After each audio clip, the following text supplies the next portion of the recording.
Alright, back for another episode. We got some background noise going on. People's cutting the grass, and you know, it's that time of year.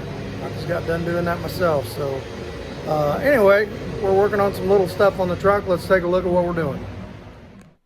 No, you're not bringing home another piece of junk.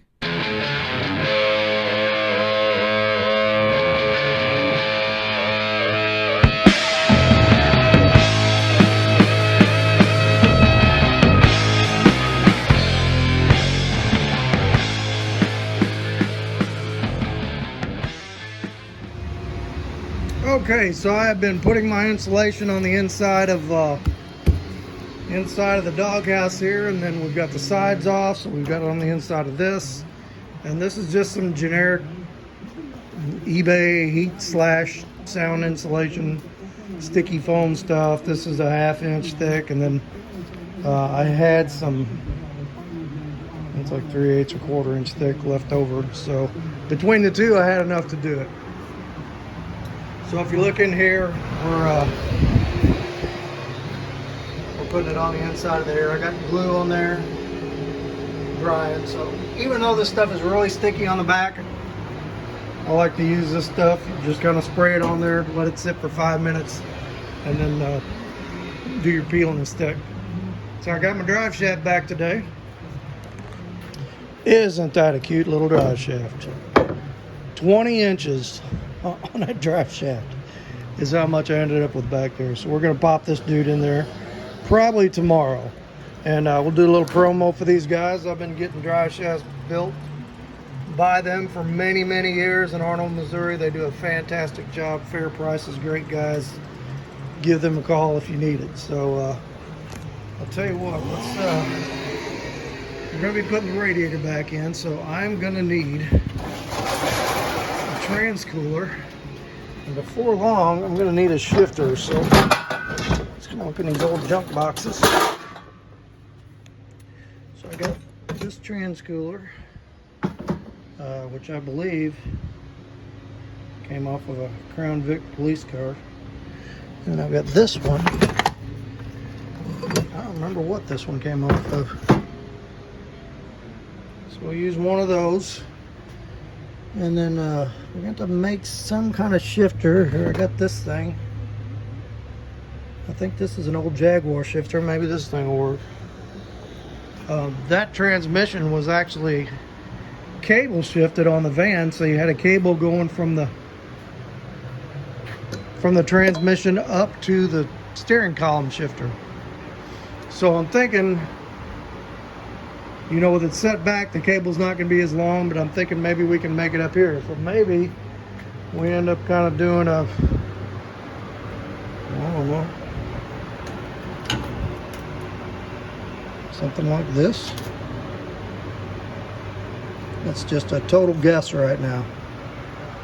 But it's going to have to go up here somewhere, so we're going to figure that out. I really would have liked a dash shifter like the old Dodge vans had, but I don't think that's going to work out, so we'll figure something out with that. Okay, what else was I going to show you? I don't remember. Okay, so anyway, that's where we're going. Let me get the rest of my insulation in here, and then we're going to go ahead and pop the radiator back in here. We'll get the trans cooler in. We'll see if we got some hoses that'll work. We'll get the drive shaft in. Yeah, we're rolling along here. So, all right, back in just a few. All right, so I came out tonight, sprayed a couple of coats of clear on that, a couple of coats of clear on the top, a couple of coats on the sides. So we're gonna let all this dry overnight. I'm not gonna mess with it. And but let's go ahead and throw this drive shaft in there. And I think I'm going to go ahead and I've got a transmission filter. I think we're going to go ahead and take that pan off, because that fluid looked kind of dirty when it came out of there. So let's see if I can find the bolts for the yoke, and we'll throw this guy in there. We'll get that pan unbolted, and that's probably all we're going to do tonight. And tomorrow, when all this dries, we're going to go ahead and put all this back together.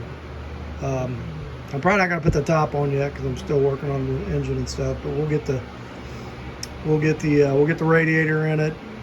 We'll get the sides on it. We'll get the radiator in it. Then we'll see about getting hoses hooked up and start looking at all that stuff. Figure out where I'm going to mount my trans cooler. I think I'm going to use that square one that we looked at. I'm going to mount it somewhere in front of the radiator. So it's kind of where we are. So let's get this drive shaft in and we'll take a look. Okay, got my little drive shaft in, and boy, I had to retap those. I had to retap that yoke. There were some mud daubers built nests in all 4 of those little bolt holes, and that was a bugger to get out of there, I'll tell you what. So went in and pulled the transmission pan. I'm gonna let that drip for a little bit. I need to figure out my lockup on this thing. Done some reading. I gotta see if I got. There should be just like a regular pressure switch and a torque converter control switch in there. I think I could just wire what's up in there. I know they sell a lot of kits to do your lockup, but I haven't done one of these in a while. I have done quite a few of them, but when that's done all dripping and stuff, we'll take a look at what we're going to do with that. But in the meantime, happy to say, got the paint off, and even though the fluid was really dirty, there's really no debris or metal or anything in this thing. The magnets, reasonably clean. Like I said, this thing ran and shifted good. You know, I pulled some heavy loads with this thing. So I think just fresh fluid in the filter, and she should be okay. So I was hoping I wasn't going to pull this apart and find it full of clutch material. So, all right, so I'm going to let that drip. We're going to clean that up. I was looking at this and decided I'm not going to put this doghouse back together until we get this thing running, because I just got too much to do down in there, and there's no reason to be reaching around down in there trying to get stuff done. So we're going to leave it off for now. But it's the clear's all dried, and I think it looks pretty good. Other panels are over there. This is the clear I use. This U-pull spot clear, and probably take another gallon of that to do the whole truck, because we are going to spray the whole truck with that stuff. So far we've sprayed the interior. I'm going to paint the floor. I just went and got some regular old Rust-Oleum satin black. I'm just going to roller paint the bare metal on the floor and take some seam sealer and hit a few spots. And then I've got some rubber matting. This stuff, I got a bunch of this. And what these were roof walking pads. And I got a big stack of them years ago. They're all in real good shape. We're just going to clean some of those up and cut them, and that's going to be our flooring in here. It'll be a nice tough floor. So anyway, next thing we need to do, let's go ahead and get the radiator back in. No, actually I need to find my front pulley and get it on there. I don't know if I got to paint it or what. It's around here somewhere. And we'll get the radiator back in, get it mounted permanent, and then figure out where we're going to put this trans cooler, and see about running some lines to it. I think I got some copper around here I can do it with. But anyway, that's the next thing. So let's pop the radiator back in this and we'll take a look. Okay, we got the radiator back in, and I got my little homemade radiator mount there, and it's good and solid. Found my water pump pulley, shot a little paint on it, and I was down here looking at this transmission, and it's kind of coming back to me.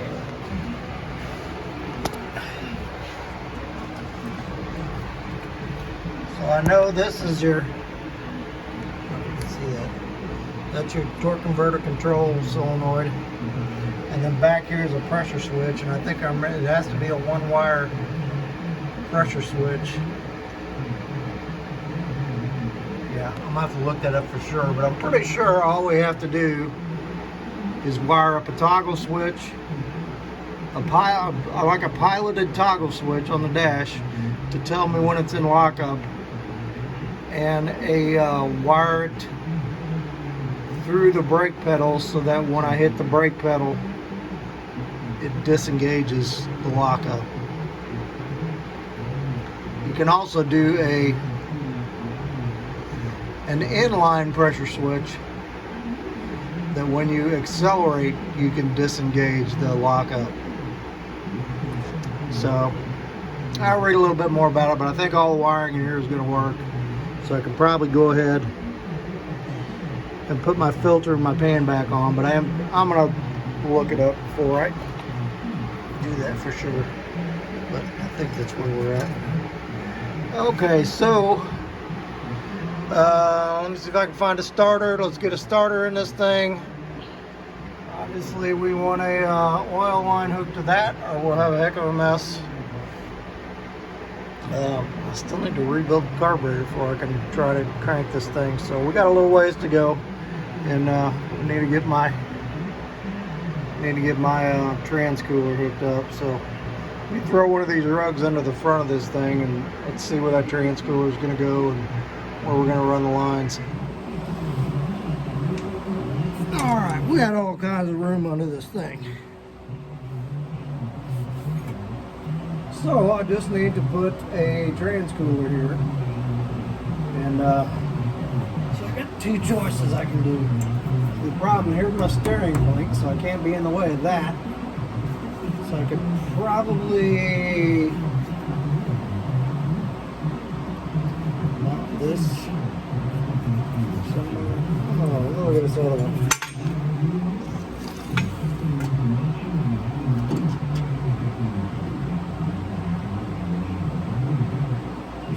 And I like this one better. The only thing I don't like is the lines are on each end. I wish both lines are on one end.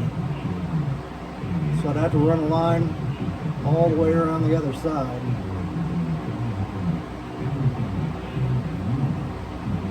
I guess that's not a horrible deal.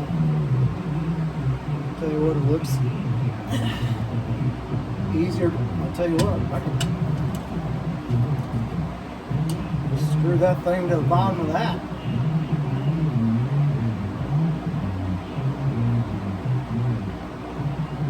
That's pretty good. I kind of like that.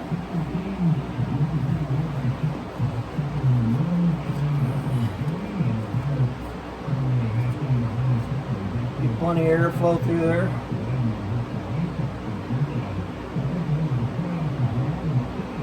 Yeah, I'll tell you what, I think we might just do that. Even though I'm going to have to run a line from that side all the way over. I like the looks of that. And it could not get much easier, so. Alright. Well, let's clean this thing up a little bit. And we'll do that. I think this one was off of a Crown Vic police car. I know it's a boneyard special. Everything I got around here is a boneyard special. Alright, let's do that. Let me find some what are we gonna look for? Oh, some copper. I think I got some up in my loft that we can use to run the lines for it. So back in a few. Alright, there we go. Got it screwed up on there. Just made some little brackets for it, and it's not going anywhere. Assault! Got me an Assault radiator. I don't know if it's got a what do they call it? An extended magazine Assault radiator. But don't worry, it's not dangerous. Alright, so we need to run some lines to this. I found some copper. Let me bend them guys up, and we'll get them running. Let's see what the final product looks like. Okay, cooler's in. We got the lines in. Put some little rubberized straps over there to hold them. If you go back here,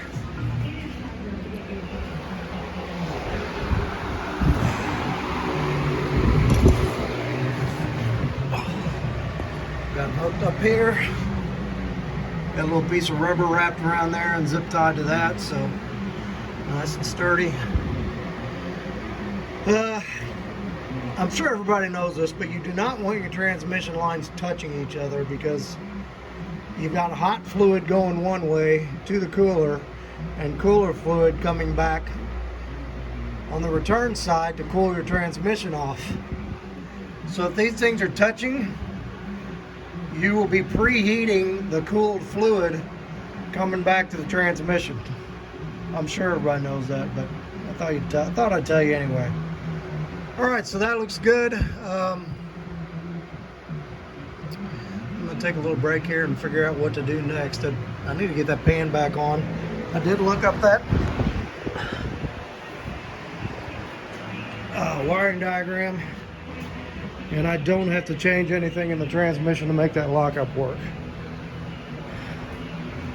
And we'll explain that when we actually get to wiring it. So, all right, so let's. I'm gonna take a little break, and we'll be back in a bit. All right, we got issues. So this starter came off a small block that transmission was on,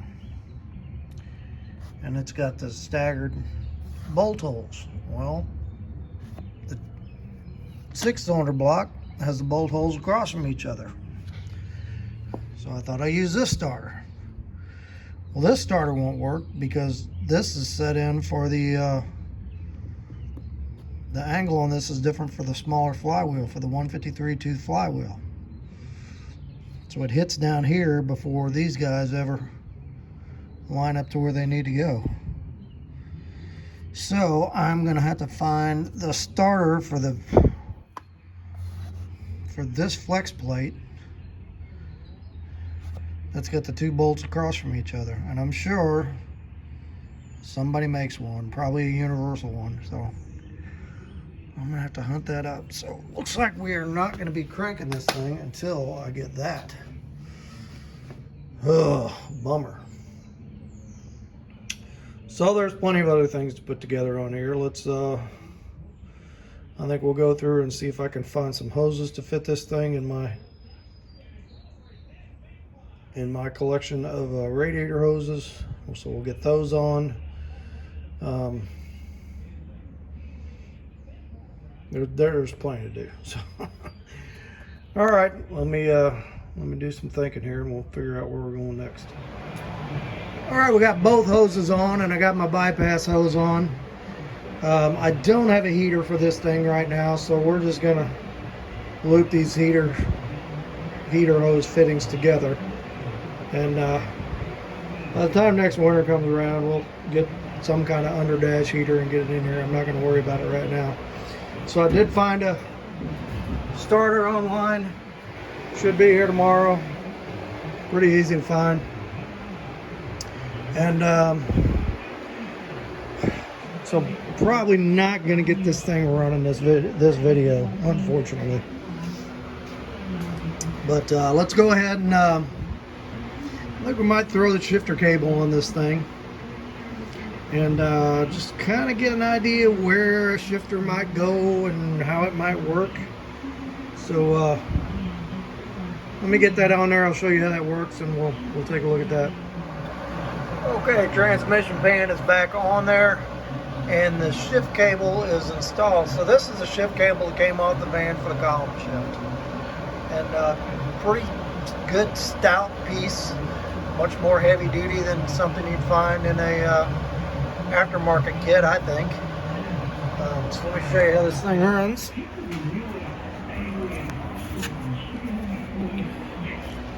Alright, so the cable runs up here. We ran it down through here, through the side of the radiator, and we got just enough length we ended up right here. So I need a shifter that comes down through the floor here and connects onto this. Could probably buy something aftermarket, but I think we're going to try and build something. I've got this. This is an old Jaguar shifter from an XJ6 I scrapped many years ago. But the cable hooks onto here. So what we need is something that extends down through the floor with the cable hooking onto a tab down here. So we're basically going to have to build a new shift arm, and we're going to have to build a longer one. But it's going to put this thing like right about there.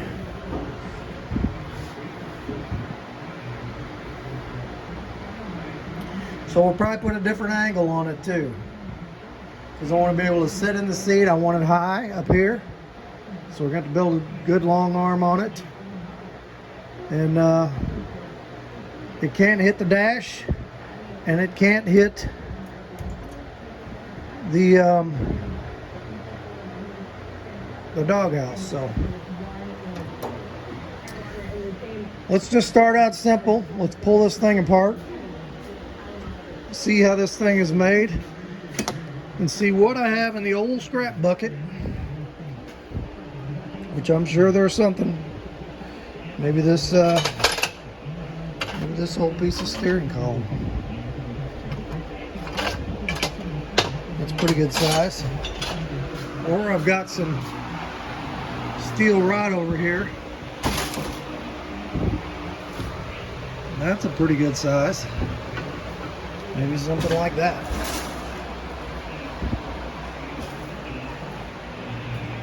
I don't know if you can weld onto this thing or not. I'm not sure what that's made of. It might just be pop metal. You might, oh no, there's a weld there.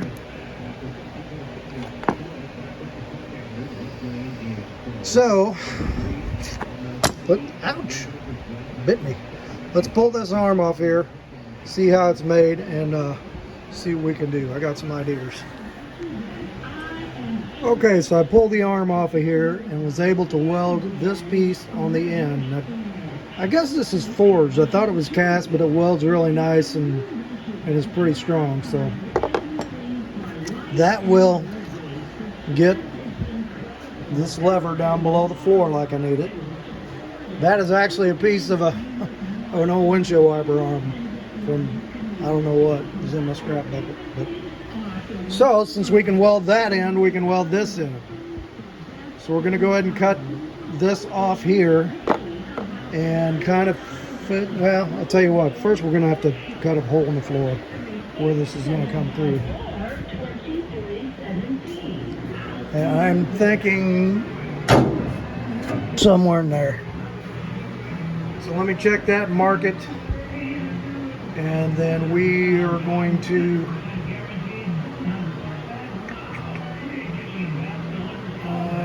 then we're going to figure out how we're going to do the handle on this thing. So let me cut that hole, and then we'll be back and see what we got. Okay, so that is going to work. Was able to get the hole cut in the floor. Just got a couple of self tappers in it to hold it. And then if you look down here,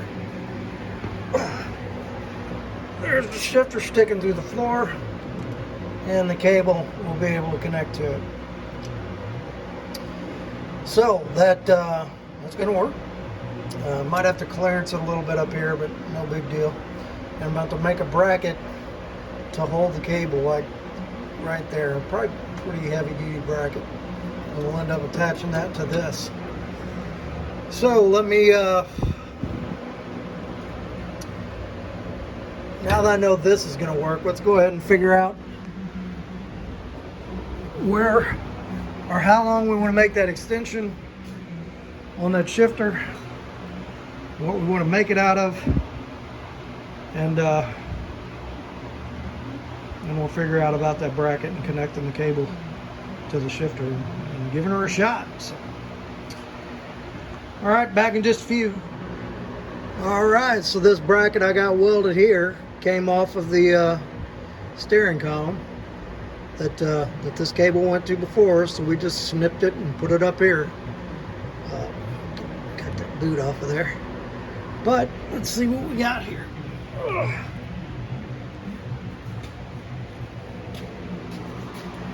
Welded me a longer arm on there. So get up here. Welded a longer arm on there and put a couple of bends in it. So let's park.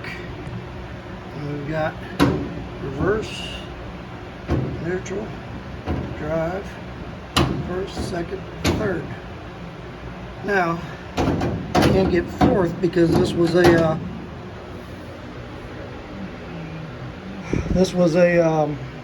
3-speed shifter, but that's cool. I don't need to drop it all the way down into number 1 low anyway. This is going to work just fine. So yeah, I like it.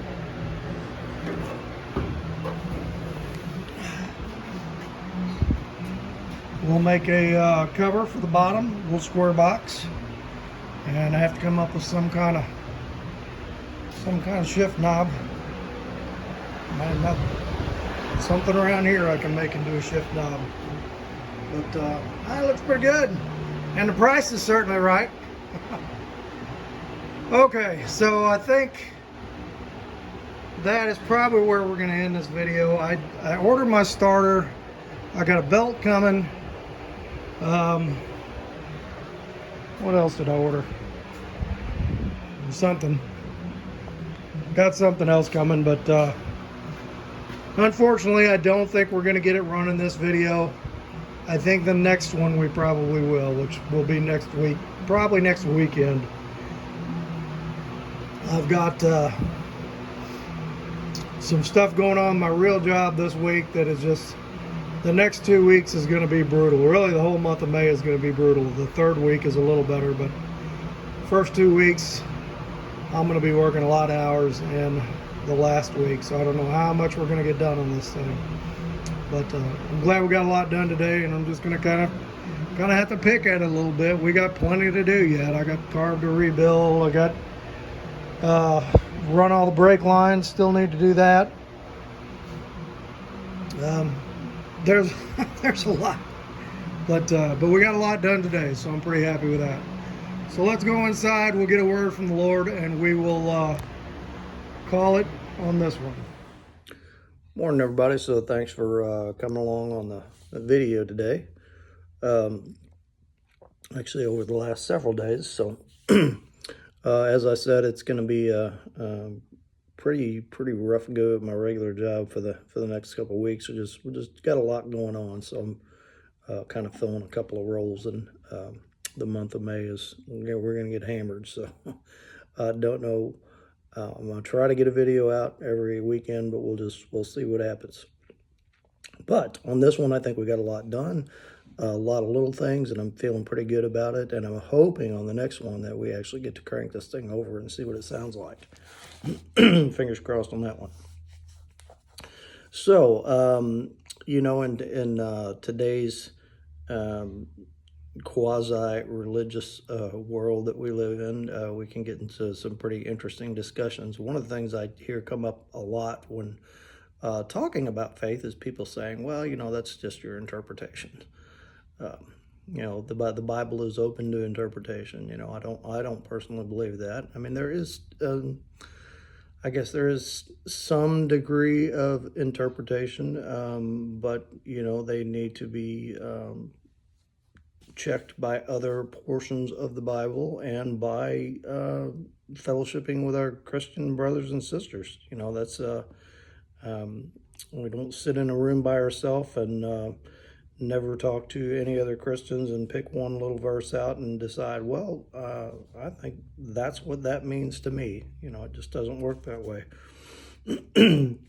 But lo and behold, I'm reading in doing my morning Bible study, and I come across this article by Peter Copan, C-O-P-A-N, that says, isn't that just your interpretation? So I thought I would share that today because it's got some interesting points in it.